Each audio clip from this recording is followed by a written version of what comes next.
नमस्कार। भारत की इतनी बड़ी, इतनी विशाल अर्थव्यवस्था, कभी सोचा है कि ये असल में चलती कैसे है? इसे एक बहुत बड़ी, कॉम्प्लेक्स मशीन की तरह समझिए। और आज हम इसी मशीन के एक-एक पुर्जे को खोलकर देखने वाले हैं।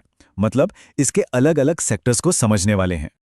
तो आज के इस सफर में हम 4 बड़े मुद्दों पर बात करेंगे। सबसे पहले, वो 3 कौन से पिलर्स हैं जिन पर हमारी पूरी इकोनॉमी टिकी है। फिर देखेंगे कि पिछले कुछ दशकों में भारत की अर्थव्यवस्था में कितना बड़ा बदलाव आया है। इसके बाद हम काम करने की 2 अलग-अलग दुनियाओं में झांकेंगे। और आखिर में सबसे बड़ा सवाल, रोजगार का क्या होगा? तो चलिए शुरू करते हैं।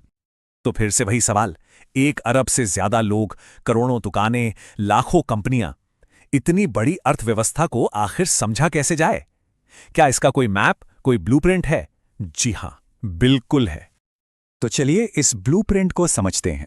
देखिए, दुनिया की कोई भी इकोनॉमी हो, चाहे कितनी भी बड़ी या छोटी क्यों ना हो, उसे हम 3 बेसिक हिस्सों में बांट सकते हैं। ये इसके कह सकते हैं बिल्डिंग ब्लॉक्स हैं।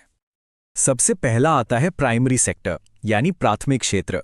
इसमें वो सारी एक्टिविटीज आ जाती हैं जहां हम सीधे सीधे कुदरती चीजों का इस्तेमाल करते हैं। सोचिए, जैसे खेती करना, मछली पकड़ना या जंगल से जुड़े काम।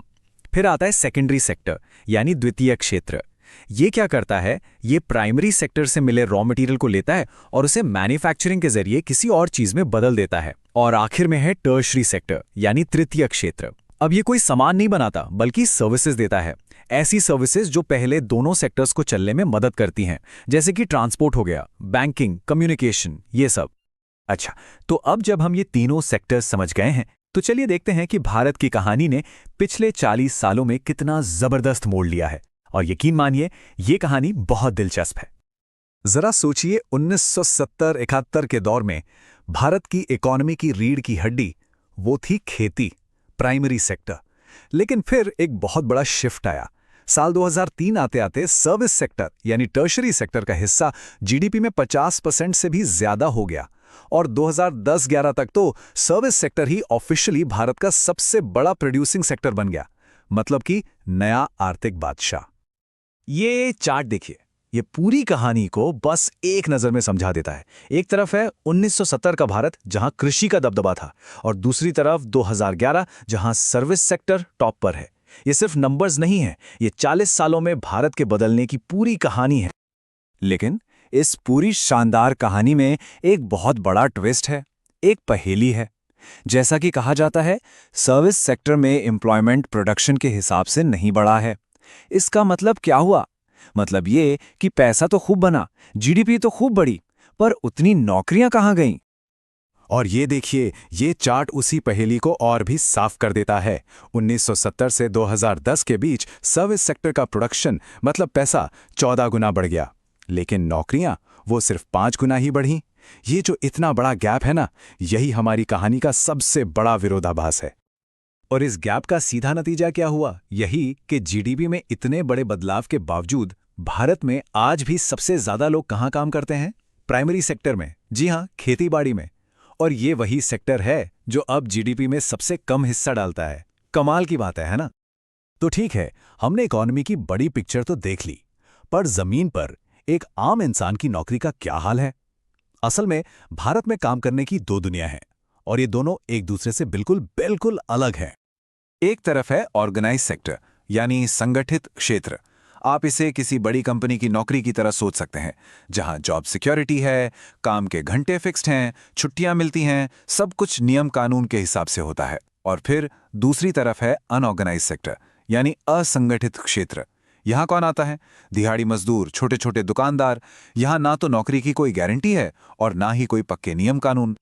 एक उदाहरण देखते हैं। सूरत शहर पर एक स्टडी हुई और उससे यह तस्वीर और भी ज्यादा साफ हो जाती है। वहां काम करने वाले लगभग 70% लोग अनऑर्गेनाइज सेक्टर में हैं। सोचिए, 70%। इसका मतलब यह है कि एक बहुत बड़ी आबादी बिना किसी सोशल सिक्योरिटी के काम कर रही है। अच्छा, अब जॉब्स को देखने का एक और नजरिया है, और वो है ओनरशिप, यानी मालिकाना हक के आधार पर। एक है पब्लिक सेक्टर, यानी सार्वजनिक क्षेत्र। यहां मालिक कौन है? सरकार। और इसका मकसद मुनाफा कमाना नहीं, बल्कि लोगों की भलाई करना है, जैसे कि अपनी इंडियन रेलवेज। और दूसरा है प्राइवेट सेक्टर।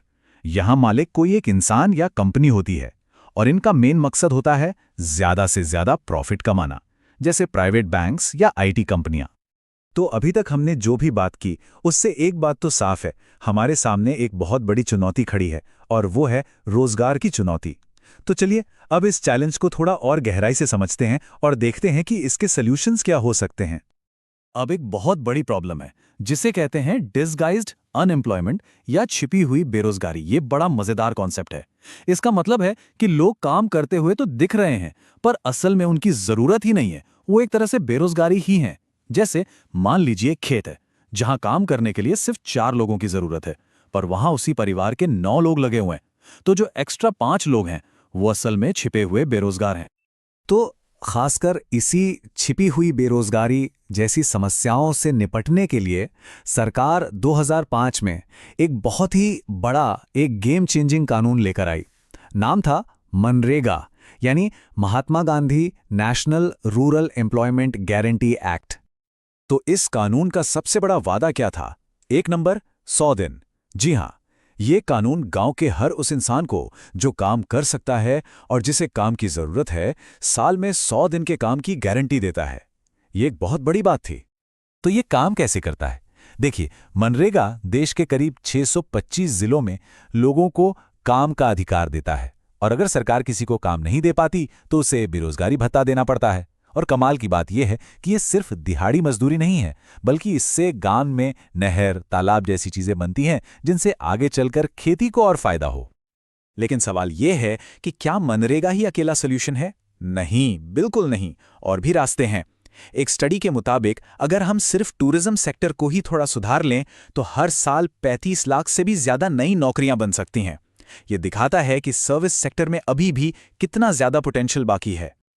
और यहीं पर आकर हम एक बहुत बड़े सवाल के सामने खड़े हो जाते हैं। टेक्नोलॉजी आज सर्विस सेक्टर को भी बदल रही है और खेती को भी। तो ऐसे में आने वाली पीढ़ी के लिए नौकरियां आएंगी कहां से? ये वो सवाल है जिसका जवाब ही भारत के आने वाले कल की आर्थिक कहानी लिखेगा।